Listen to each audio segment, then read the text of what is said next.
पढ़ेंगे cellular respiration या कोशिकीय श्वसन। कोशिकीय श्वसन या सेलुलर रेस्पिरेशन किसे कहते हैं?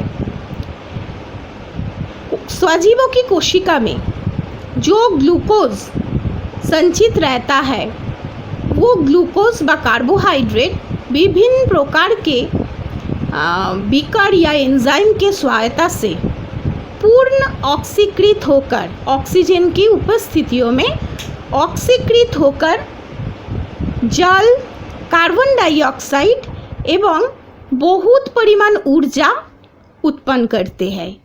इसी क्रिया को कहते हैं कोशिकीय श्वसन या सेलुलर रेस्पिरेशन। तो ये जो ऊर्जा उत्पन्न करते हैं, कोशिकीय श्वसन के बाद जो ऊर्जा तैयार होता है वो ऊर्जा एटीपी के रूप में सजीवों की शरीर में जमा रहता है एवं जब जरूरत होता है सारे शारीरवृत्तीय कार्य एवं जैव रासायनिक कार्य को वो ऊर्जा नियंत्रित करते हैं। इसीलिए जो एटीपी कोशिकीय श्वसन के बाद उत्पन्न होते हैं उसे कहते हैं ऊर्जा मुद्रा व एनर्जी करेंसी। तो एनर्जी करेंसी किसे कहते हैं? श्वसन के फलस्वरूप जो ऊर्जा उत्पन्न होते हैं एवं जो एटीपी के रूप में संचित रहता है उसे एटीपी को कहते हैं एनर्जी करेंसी। तो एटीपी का फुल फॉर्म तुम लोग जानती हो, प्रकाश संश्लेषण में तुम लोग पढ़ चुके हो। मैं और एक बार बोल रही हूँ, एटीपी का पूरा नाम है एडिनोसिन ट्राइफॉस्फेट। तो एटीपी का ही दूसरा नाम है एनर्जी करेंसी। तो ये जो कोशिकीय श्वसन होता है जिसके फलस्वरूप जल, कार्बन डाइऑक्साइड एवं ऊर्जा का उत्पादन होता है, सारे स्वजीवों की कोशिकाओं में ये वाला क्रिया होता है। लेकिन इसकी सिमिलर और एक क्रिया हम लोगों की परिवेश में होता है, वातावरण में होता है, जिसे कहते हैं दहन। तो श्वसन एवं दहन में अंतर क्या है? What is the difference between श्वसन एवं दहन? नंबर 1 अंतर है, सारे जीवित कोशिकाओं में होता है श्वसन की क्रिया और दहन कहाँ पर होता है? बाह्य वातावरण में, एक्सटर्नल जो एनवायरनमेंट है, हम लोगों की परिवेश है, जो बाह्य परिवेश है, उसे होता है दहन की क्रिया। सेकंड अंतर क्या है? श्वसन की क्रिया के फलस्वरूप जैविक ऊर्जा उत्पन्न होता है, लेकिन दहन के फलस्वरूप ताप एवं प्रकाश उत्पन्न होता है। नंबर 3, श्वसन किसमें होता है? ग्लूकोज में होता है, कार्बोहाइड्रेट में श्वसन की क्रिया होता है, लेकिन दहन कहाँ पर होता है? सारे दहनशील पदार्थ मतलब जो पदार्थ आँख से जल जाते हैं उसे दहनशील पदार्थ कहते हैं। तो सारे दहनशील पदार्थ जैसे कागज, लकड़ी, प्लास्टिक, इसमें दहन की क्रिया होता है। नंबर 4 जो है अंतर क्या है? श्वसन होने के लिए कोई ना कोई एंजाइम या बीकर का जरूरत होता है, लेकिन दहन ऐसा ही एक क्रिया है, भौत क्रिया है, उसमें कोई भी बीकर या एंजाइम का जरूरत नहीं होता है। और नंबर 5 जो अंतर है, श्वसन में एटीपी का निर्माण होता है, लेकिन दहन में कोई एटीपी का निर्माण नहीं होता है। तो ये है श्वसन एवं दहन में अंतर। नेक्स्ट हम लोग पढ़ेंगे कोशिकीय श्वसन की प्रकार। कोशिकीय श्वसन सेलुलर रेस्पिरेशन 2 प्रकार के होते हैं, एक है ऑक्सी श्वसन, सेकेंड है अनऑक्सी श्वसन। ऑक्सी श्वसन किसे कहते हैं? इसे एरोबिक रेस्पिरेशन कहते हैं। ये उन्नत प्रकार की एक श्वसन विधि, जिस श्वसन विधि के कारण परिवेश से मुक्त व स्वतंत्र ऑक्सीजन की उपस्थिति में हम लोगों की कोशिकाओं में उपस्थित सारे ग्लूकोज या कार्बोहाइड्रेट पूर्ण रूप में ऑक्सीकृत हो जाते हैं एवं उसके फलस्वरूप जल, कार्बन डाइऑक्साइड एवं बहुत परिमाण ऊर्जा का उत्पादन होता है। इस क्रिया को कहते हैं ऑक्सीश्वसन या एरोबिक रेस्पिरेशन। तो ये क्रिया का रासायनिक समीकरण क्या है? ऑक्सीश्वसन का रासायनिक समीकरण है C6H12O6 जो हम लोगों की भोज्य पदार्थ या ग्लूकोज व कार्बोहाइड्रेट बोला जाता है, जो कोशिका में रहता है, वो 6O2 के साथ प्रतिक्रिया करते हैं, अर्थात ऑक्सीकृत हो जाते हैं। 6 अणु कार्बन ऑक्सीजन की उपस्थिति में ग्लूकोज में ऑक्सीकरण की क्रिया होता है एवं उसके फलस्वरूप क्या होता है, तैयार होता है 6CO2, 6 अणु कार्बन डाइऑक्साइड, 6 अणु जल 6H2O एवं 686 किलो कैलोरी एटीपी व ऊर्जा का निर्माण होता है। तो यही है ऑक्सीश्वसन का रासायनिक समीकरण। C6H12O6 plus 6CO2 plus C6H12O6 plus 6O2 arrow 6CO2 plus 6H2O plus 686 kilo calorie. तो ये जो ऑक्सीश्वसन की क्रिया कहाँ पर होता है? सारे सजीव वर्ग में ऑक्सीश्वसन की क्रिया है सजीवों की कोशिकाओं में। किस प्रकार के सजीवों में होती है? उन्नत श्रेणी की प्राणी जैसे मनुष्य में होता है, मछलियों में होता है, शेर में होता है। उन्नत श्रेणी की जो सजीव है, प्राणी है, उसमें ऑक्सीश्वसन की क्रिया होता है। और उन्नत श्रेणी की पौधे की शरीर में भी ऑक्सीश्वसन की क्रिया होता है। तो जो जीवधारियों में, जिन जीवधारियों में ऑक्सीश्वसन की क्रिया होता है उसे कहते हैं एरोब्स।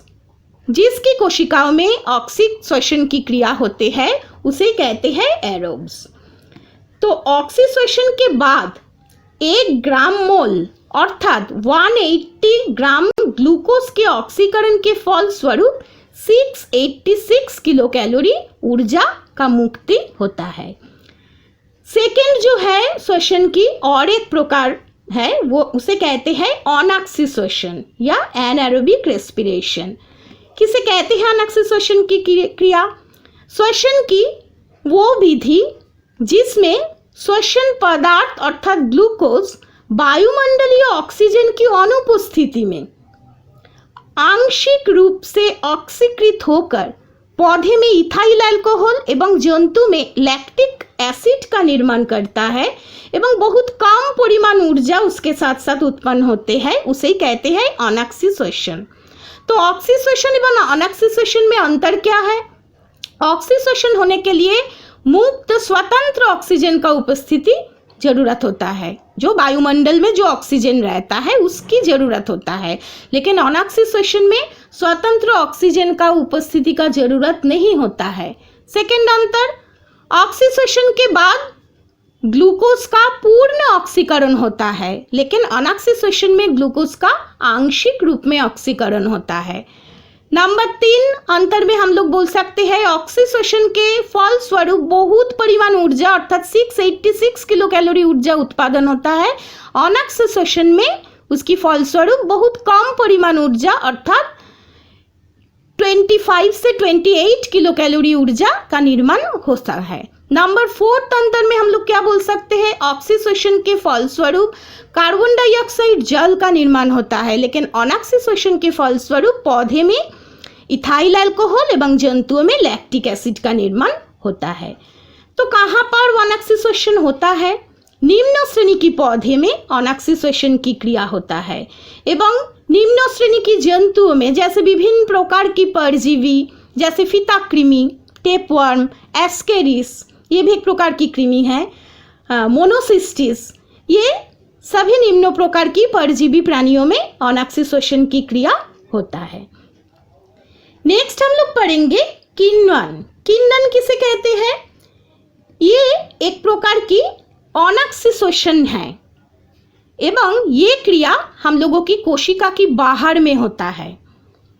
ये वाहकोशिकीय एक प्रक्रिया है जिसमें कोई भी सूक्ष्म जीवी की सहायता से जटिल कार्बनिक पदार्थ अपघटित होकर सरल कार्बनिक पदार्थों में बदल जाते हैं, उसे कहते हैं किण्वन की क्रिया। तो किण्वन का विशेषता क्या है? ये एक प्रकार की अनऑक्सीश्वसन की क्रिया है। ये दो नंबर विशेषता ये वाहकोशिकीय क्रिया है। 3 नंबर है किण्वन के लिए कोई ना कोई सूक्ष्म जीवी का जरूरत होता है एवं 4 नंबर किण्वन के फलस्वरूप जटिल कार्बनिक पदार्थ सरल कार्बनिक पदार्थ में बदल जाते हैं। तो किण्वन किस में होता है? ईस्ट में होता है। पौधे में ईस्ट में किण्वन होता है। बैक्टीरिया के अंदर लैक्टोबैसिलस बैक्टीरिया में किण्वन होता है। तो किण्वन 3 प्रकार के होते हैं। एक है अल्कोहलिक किण्वन, 2 है लैक्टिक अम्ल किण्वन एवं 3 है एसिटिक अम्ल किण्वन। नंबर 1 अल्कोहलिक किण्वन। इस क्रिया में शर्करा या ग्लूकोज ईस्ट कोशिकाओं से अब घटित होकर अल्कोहल एवं कार्बन डाइऑक्साइड का निर्माण करते हैं। कोई भी ग्लूकोज व शर्करा जैसे फल की रस में इस प्रकार की किण्वन होता है, उसमें ईस्ट प्रयोग करने के बाद फल की रस अल्कोहल में एवं कार्बन डाइऑक्साइड में बदल जाती है। एवं ये जो अल्कोहलिक किण्वन जो क्रिया है, इस क्रिया में भाग लेने वाले जो बीकर है उसे कहते हैं जाइमेज। तो उसका रासायनिक समीकरण क्या है? C6H12O6 एरो जाइमेज उत्सेचक के द्वारा अर्थात जाइमेज बीकर के द्वारा बदल जाते हैं C2H5OH, इसे कहते हैं इथाइल अल्कोहल, प्लस 2CO2 2 अणु carbon dioxide plus 27 kilo calorie ऊर्जा का उत्पादन होता है। सेकेंड टाइप ऑफ किण्वन इज लैक्टिक अम्ल किण्वन, लैक्टिक एसिड किण्वन। कहाँ पर होता है? ये होता है दूध में।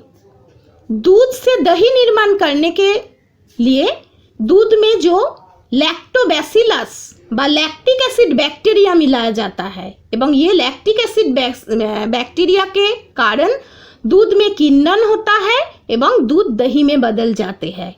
उसका रासायनिक समीकरण क्या है? C6H12O6 लैक्टोबैसिलस जीवाणुओं के द्वारा होता है, तैयार होता है लैक्टिक अम्ल अर्थात लैक्टिक एसिड, जिसका संकेत है 2CH3CHOCHOOH प्लस 2 अणु कार्बन डाइऑक्साइड एवं एनर्जी।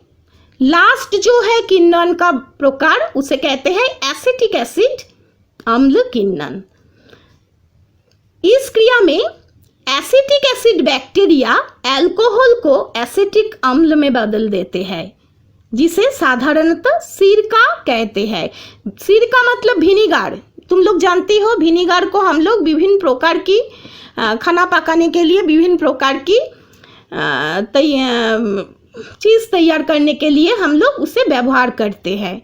तो ये सिरका या विनेगर का निर्माण होता है एसिटिक अम्ल किण्वन के द्वारा। तो किण्वन का आर्थिक महत्व क्या है? नंबर 1 किण्वन का उपयोग अल्कोहल निर्माण में, शराब निर्माण में, बियर निर्माण में किया जाता है। किण्वन के द्वारा ही अल्कोहल, शराब, बियर आदि का निर्माण होता है। नंबर 2 किण्वन क्रिया के द्वारा पावरोटी एवं बिस्कुट का निर्माण होता है। और नंबर 3 किण्वन के द्वारा दही, सिरका एवं पनीर का निर्माण होता है।